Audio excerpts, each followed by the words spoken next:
Siamo in un posto bellissimo, un posto sublime. Dovete indovinarlo, non è vicino a casa mia. Vicino. Sono anche zanzare qui, va benissimo. E come vi spiegavo, questo spazio incredibile, bello, è quello che ha dato vita a molte cose che io ho creato negli spettacoli. Sì, gente che arrivavano da tutte le parti, ce n'erano toscani, i veneti c'erano già perché qui in zona ci sono i veneti, quindi non vi voglio dire il posto, però tanto chi conosce capisce, va benissimo. E io qui in fondo, vicino al mare, c'è la spiaggia più avanti, avevo uno spazio dove io dormivo, avevo una casetta dentro la siepe, anche avevo una roulotte e poi mi avevano dato anche una camera, una stanza, però io in camera non ci dormivo mai, dormivo sempre o in roulotte oppure dentro questa casetta che era dentro la siepe. Sembrava la casa della nonna di Cappuccetto Rosso, dove è servito anche per fare alcune scenette.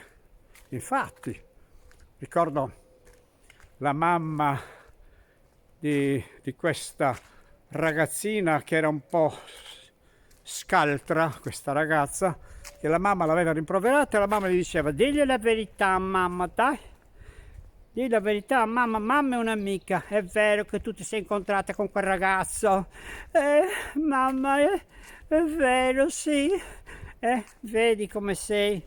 Se tu la verità gliel'avevi detta prima a mamma, mamma ti avrebbe picchiato prima. E avevo fatto questa scenetta qui, una scenetta che era anche il modo in cui a quei tempi si prendevano le botte. Io ricordo quando mia madre doveva rimproverarci un po' pesantemente, usava questo modo, ma usava o una ciabatta o una cosa che non ci faceva del male, cioè era come si faceva, si redarguiva un bambino e ogni colpo che ti dava divideva la parola in 10. Ti avevo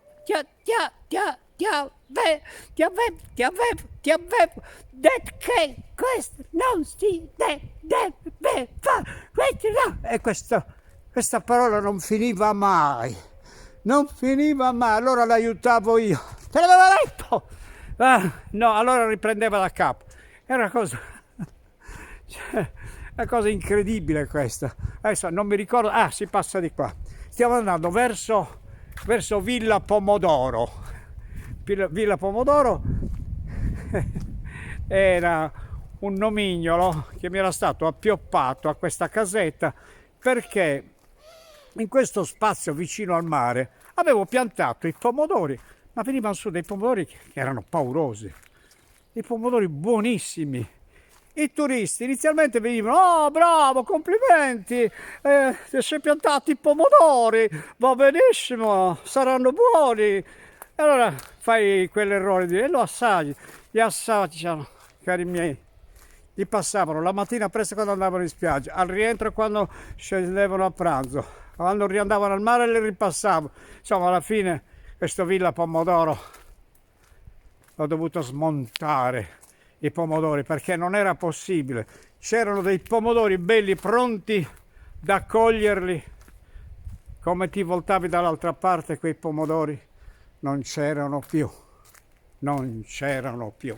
era una cosa incredibile.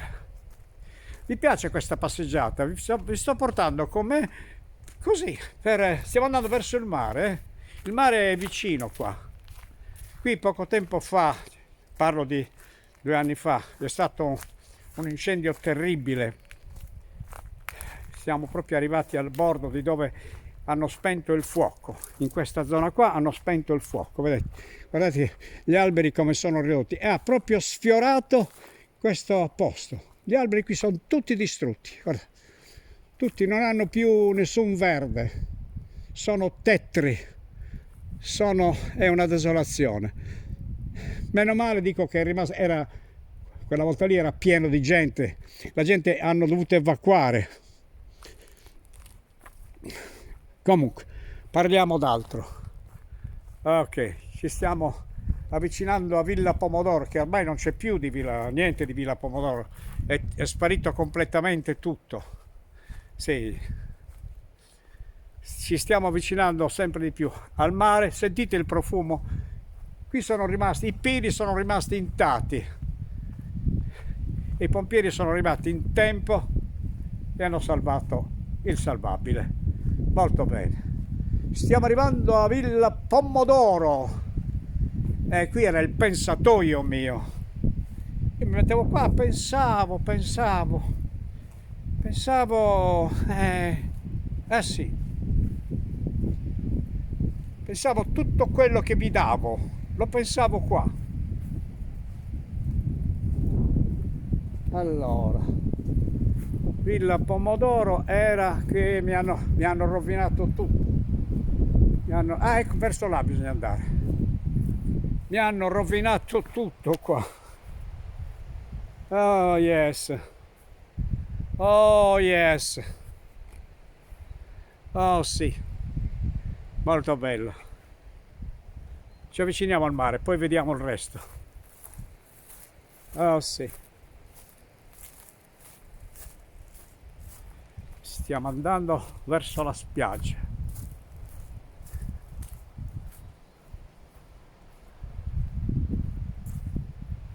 Qui con gli amici si veniva a mangiare. Io li invitavo nella mia casetta dentro la siepe. Ho invitato un giorno Pettenati con la moglie o con la compagna, non so se fosse moglie o compagna, per delicatezza non gliel'ho chiesto, e lui è rimasto affascinato di questo invito in uno spazio così angusto ma bello perché era abituato ai grandi alberghi, era abituato alle cose che non c'erano più, e io avevo inventato questa. Ecco, stiamo arrivando verso il mare, ve lo faccio vedere, eccolo là. Adesso la spiaggia è un po' incolta in quanto stanno preparando, perché a giorni ci saranno i primi arrivi. Qui siamo nel Golfo di Oristano. Il Golfo di Oristano è un mare ricchissimo di pesca. Io ho preso tante di quelle orate in questa spiaggia, ma anche qua, proprio qua. La mattina presto venivo con le canne e pescavo, mangiavo queste orate che erano di un gusto incredibile. Ecco qua, sento un profumo di alghe benissimo. Qui arrivano le palle marine. Le palle marine sono, ecco, vi faccio vedere, guardate qua, alcuni le conoscono. Chi va al mare certamente quasi sempre le trova. Ecco, quello là in fondo è San Giovanni, poi c'è Capo San Marco e qui c'è Benito Urgu, e siamo qui, quindi fino a qua, insomma, vi ho fatto vedere qual è l'itinerario di questo posto. Qui hanno cavalli, hanno strutture benessere, chi vuol fare massaggi, qualsiasi cosa. Qui è un posto veramente bello, come ormai se ne incontrano un po' dappertutto. In tutta l'Italia si trovano questi centri benessere dove sembra di essere nei paesi asiatici, dove ti fanno i massaggi, ti coccolano, una cosa incredibile. Bene, io adesso davanti a questo mare vi saluto, però vi lascio il segreto di Villa Pomodoro, lo vedrete in un'altra puntata, ok? Un saluto e mi raccomando, sempre coi i cuoricini che mi avete mandato sono tantissimi, vi voglio bene, iscrivetevi su YouTube. mi raccomando, ok? Ciao a tutti, ciao!